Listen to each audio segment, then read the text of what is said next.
Saudara-saudari jemaat yang Tuhan Yesus kasihi, Shalom. Tidak terasa Bapak Ibu kita sudah masuk dalam Minggu Sengsara yang pertama. Dan beberapa minggu lagi kita akan ada dalam Pesta Iman, Jumat Agung dan juga Paskah. Dan saya percaya Bapak Ibu telah mempersiapkan diri untuk menyambut dan memasuki minggu-minggu sengsara ini.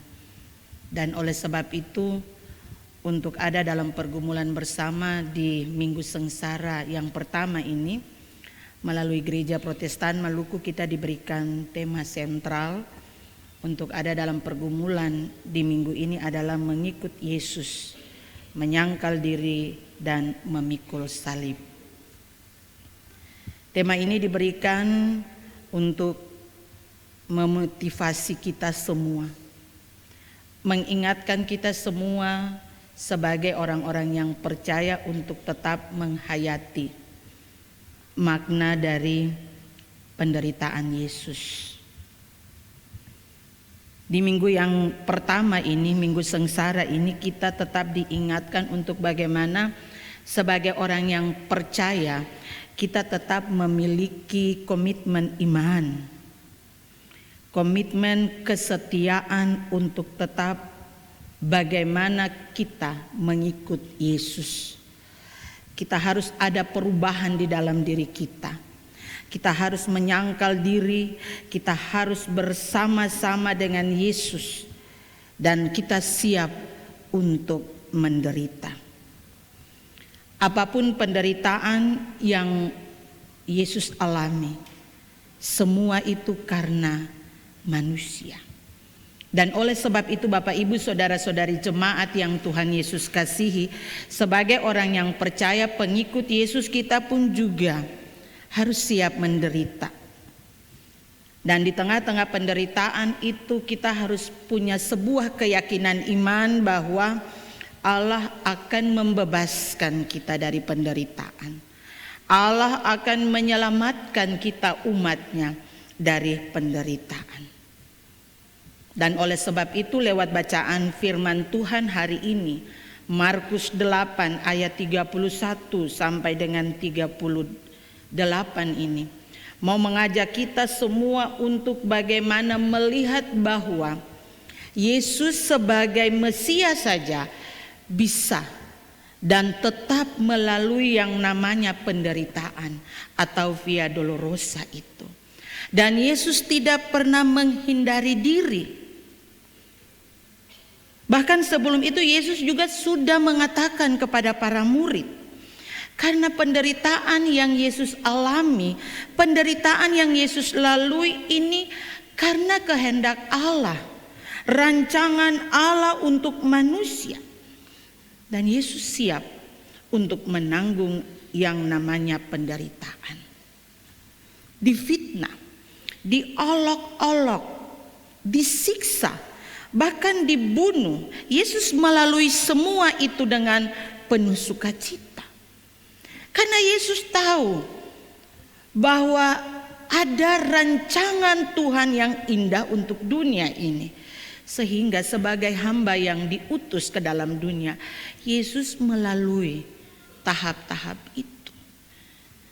Dan sebuah keyakinan iman yang Yesus mau sampaikan kepada para murid dan pengikutnya pada saat itu, bahkan kepada kita semua Bapak Ibu, bahwa pada hari yang ketiga Yesus akan bangkit.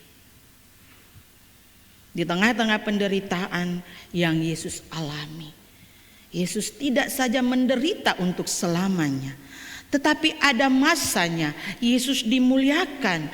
Ada masanya di mana Yesus menunjukkan bahwa Allah benar-benar berpihak kepadanya. Dan oleh sebab itu Bapak Ibu saudara-saudari yang Tuhan Yesus kasihi, sebagai orang yang percaya kita pun juga harus mengimani itu. Dan kita juga harus tetap mempertahankan diri kita ketika kita ada di dalam yang namanya penderitaan. Ayat 31 dari bacaan kita saat ini mengisyaratkan kepada kita bahwa Benar-benar Yesus menderita, dan penderitaan itu Yesus telah memberitahukan kepada para murid dan orang-orang yang saat itu mengikuti Yesus. Kenapa Bapak Ibu Saudara-saudari jemaat yang Tuhan Yesus kasihi, Yesus menyampaikan itu? Supaya para murid benar-benar harus mempersiapkan diri, menerima kenyataan bahwa apa yang Yesus alami ini mereka sudah siap. Karena kehadiran Yesus ini ingin memperbaiki dunia yang telah rusak. Yesus datang ke dalam dunia ini untuk menebus segala perbuatan-perbuatan manusia yang telah melawan kehendak Tuhan. Dan Yesus ingin supaya kedatangannya dimuliakan di dunia ini. Dan oleh sebab itu Bapak Ibu Saudara-saudari yang Tuhan Yesus kasihi, Yesus menyampaikan itu kepada para murid yang hadir pada saat bersama-sama dengan Yesus. Namun secara spontan lewat bacaan kita saat ini, sebagai manusia yang berpikir dengan logika dan tidak mengandalkan iman bersama-sama dengan Yesus, Petrus pun dengan spontan, ya, dia tidak mau menerima kenyataan bahwa Yesus itu menderita. Mungkin Bapak Ibu dan saya pun juga kalau kita ada bersama-sama dengan Yesus pada zaman itu, ketika kita mendengarkan bahwa Yesus sendiri mengatakan bahwa dia akan menderita, dia akan melalui proses di mana penderitaan itu harus benar-benar dia terima, maka pasti kita juga akan mengatakan, Tuhan, jangan. Masa engkau anak Allah, engkau Mesias, sama dengan Petrus yang mengaku bahwa Yesus adalah Mesias. Mungkin kita tidak akan bisa menerima kenyataan itu. Hal ini pun juga sama dengan Petrus, dengan spontan Bapak Ibu Saudara-saudari yang Tuhan Yesus kasihi, dengan pikiran sebagai seorang manusia, pikiran manusiawi, Yesus pun bisa mengetahui apa yang ada di pikiran Petrus. Karena dengan spontan dia, menurut catatan Alkitab, dia menarik Yesus dan dia menegur bahwa tidak pantas Yesus seorang Mesias, anak Allah, harus menderita. Petrus menegur Yesus, Bapak Ibu Saudara-saudari yang Tuhan Yesus kasih. Karena bagi Petrus tidak mungkin Yesus yang setiap saat ada bersama-sama dengan mereka, memberikan kekuatan kepada orang-orang yang menderita, memberikan simpati kepada orang-orang yang susah, menolong orang yang ada dalam penderitaan, masa Yesus bisa menderita? Dan itu sebagai manusia Petrus tidak menerima kenyataan itu.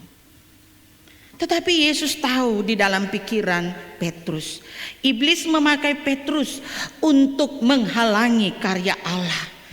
Iblis memakai Petrus untuk bagaimana dia tidak boleh mengakui bahwa Yesus itu harus melalui yang namanya kesengsaraan atau penderitaan. Dan Yesus tahu itu. Iblis memakai cara, strategi seakan-akan bahwa iblis juga kompromi dengan penderitaan Yesus.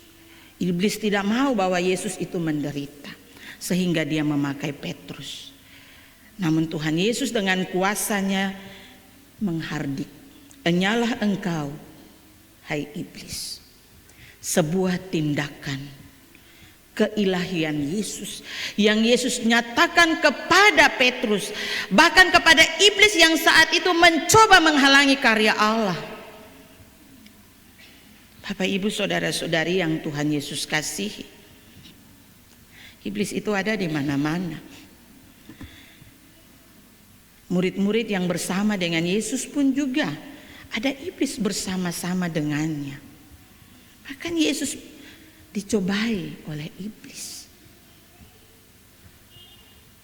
Tetapi mari Bapak Ibu Saudara-saudari, dengan kuasa Yesus, iblis dihancurkan, iblis dilenyapkan. Dan ini pun yang Yesus nyatakan pada saat itu, bahwa ketika dia memberitahukan tentang penderitaan dan kematiannya, iblis yang mencoba menghalangi karyanya, Yesus pun menghardik. Begitu juga dengan Bapak Ibu dan saya. Ketika kita ada dalam penderitaan, kita jangan, orang Ambon bilang, ketong lengah. Ya. Tetapi mari ketong datang dan berserah kepada Yesus. Karena ketika penderitaan yang Yesus alami dan kita sebagai orang yang percaya alami, pasti ada jalan keluar. Dan Yesus akan menyatakan itu kepada setiap orang. Kita harus tetap mengandalkan Yesus di dalam hidup kita setiap saat, Bapak Ibu saudara-saudari yang Tuhan Yesus kasih. Yesus ingin menunjukkan bahwa kedatangannya itu bukan orang yang biasa. Yesus mau menunjukkan bahwa kedatangannya adalah merupakan seorang utusan Allah. Utusan yang memperbaiki hubungan yang tadinya antara manusia dengan Allah itu rusak. Yesus datang untuk memperbaikinya lewat penderitaannya. Dan oleh sebab itu Bapak Ibu saudara-saudari yang Tuhan Yesus kasihi, sebagai utusan Allah yang Allah utus ke dalam dunia, Yesus pun memberikan syarat, ketentuan kepada setiap orang yang mau bersama-sama dengan Yesus, yang mau ikut Yesus di dalam hidup setiap saat. Yesus tidak minta yang banyak. Yesus cuma menawarkan, kalau mau ikut saya, siap menderita. Mau ikut Yesus, siap memikul salib. Mau mengikut Yesus, siap menyangkal diri. Dan itu adalah syarat mutlak yang Yesus tawarkan bagi setiap orang yang mau mengikut Yesus. Dan saya percaya Bapak Ibu yang ada di dalam gereja maupun yang ada di rumah pun telah siap untuk mengikut Yesus. Bukan hari ini saja, bukan tahun ini saja, tetapi seumur hidup kita ikut Yesus. Dan syarat untuk mengikut Yesus ada 3 Bapak Ibu kalau saya catat lewat bacaan firman Tuhan saat ini. Yang pertama, kita harus menyangkal diri. Susah Bapak Ibu menyangkal diri ini. Meninggalkan segala ego, kesombongan yang ada di dalam diri kita. Kita jangan memikirkan kepentingan kita sendiri. Kita jangan memperlihatkan diri kita bahwa saya yang paling kuat dan saya yang paling hebat. Kita jangan mengikuti maunya kita di dalam hidup ini. Tetapi kita harus benar-benar mengikuti apa yang Tuhan mau. Walaupun terkadang kita tidak bisa menerima secara pikiran sebagai manusia. Kita tidak bisa menerima. Tetapi mari kita belajar untuk menerima apa yang Tuhan Yesus mau. Yesus tidak minta banyak. Penyangkalan di dalam diri. Diri kita ini benar-benar harus dirubah, dibaharui supaya menjadi yang lebih baik. Meninggalkan hidup yang lama dan masuk dalam kehidupan yang baru. Supaya apa Bapak Ibu, kita memperoleh kehidupan yang kekal. Kita benar-benar harus tulus sebagai orang yang menyangkal diri. Kita harus tulus kepada Tuhan, tulus kepada keluarga, tulus kepada orang-orang yang ada di sekitar kita, tulus kepada orang-orang yang mencintai kita, bahkan yang membenci kita, kita juga harus tulus. Yesus katakan, orang yang membenci kita jangan kita benci dia. Kita harus mengasihi dia. Itu adalah bentuk dari penyangkalan diri. Dan yang lebih lagi Bapak Ibu saudara-saudari, kita harus benar-benar menyerahkan diri seutuhnya kepada Tuhan. Siapa bilang pendeta yang menderita? Siapa bilang majelis perangkat tidak menderita? Semua orang yang mengikuti Yesus tetap melalui namanya penderitaan. Kuncinya adalah apa Bapak Ibu? Serahkan semua kepada Tuhan.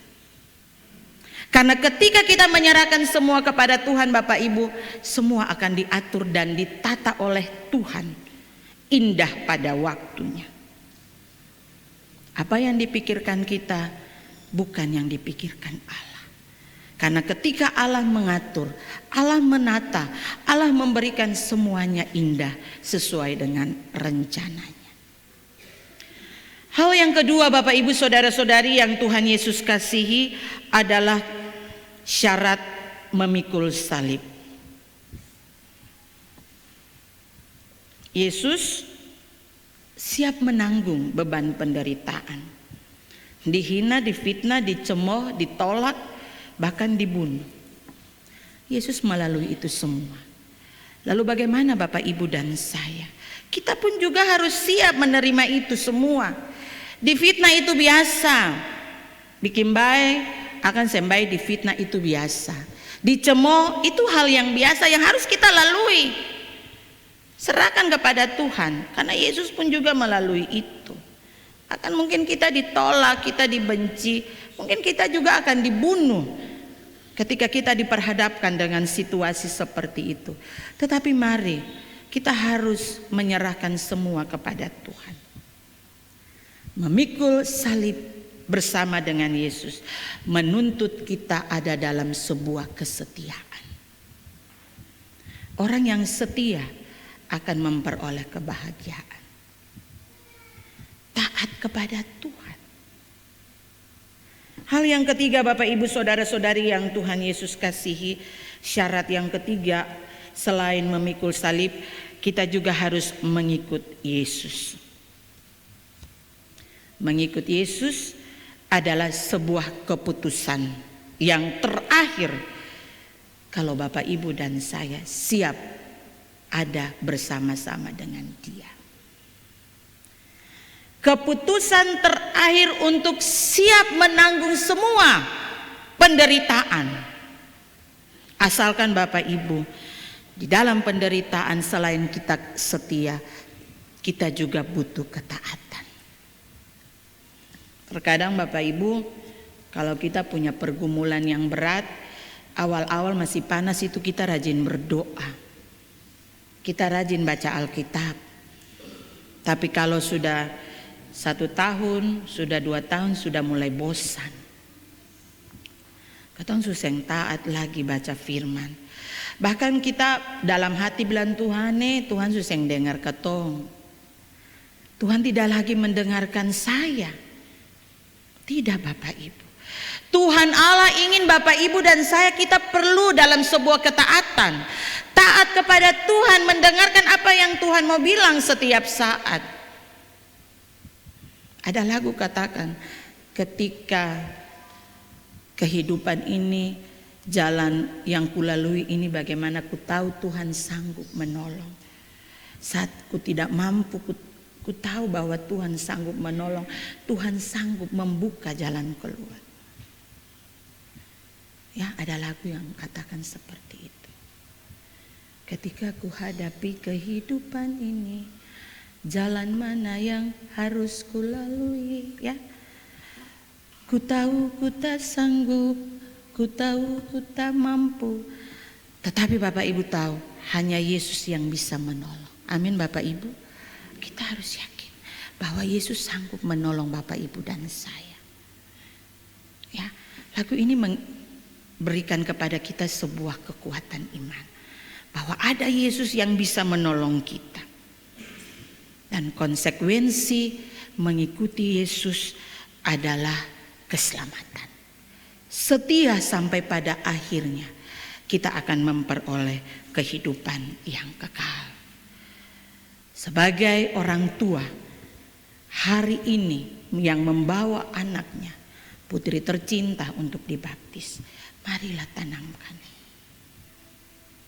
bagaimana cinta Yesus di dalam hidup anak ini. Berikanlah yang terbaik untuk dia. Ajarkanlah dia, anak kekasih kami ini Stacy, untuk bagaimana di dalam hidupnya Tuhan itu akan tetap menolong keluarga. Bahkan para saksi, Saya katakan, jangan nanti Desember baru bikin stroke panjang. Ya, stroke panjang. Ini kalau besar nilainya 100, yang kecil-kecil nilainya 20.000, jangan. Itu bukan menjadi ukuran. Tetapi yang penting adalah bagaimana kita mendampingi anak ini supaya dia mengenal Yesus dan dia mengaku bahwa Yesus itu Tuhan, Mesias, anak Allah yang hidup. Dan ini tanggung jawab orang tua dan saksi. Arahkanlah anak kekasih supaya dia menjadi anak Tuhan Yesus yang tetap setia. Tuhan tolong kita. Amin.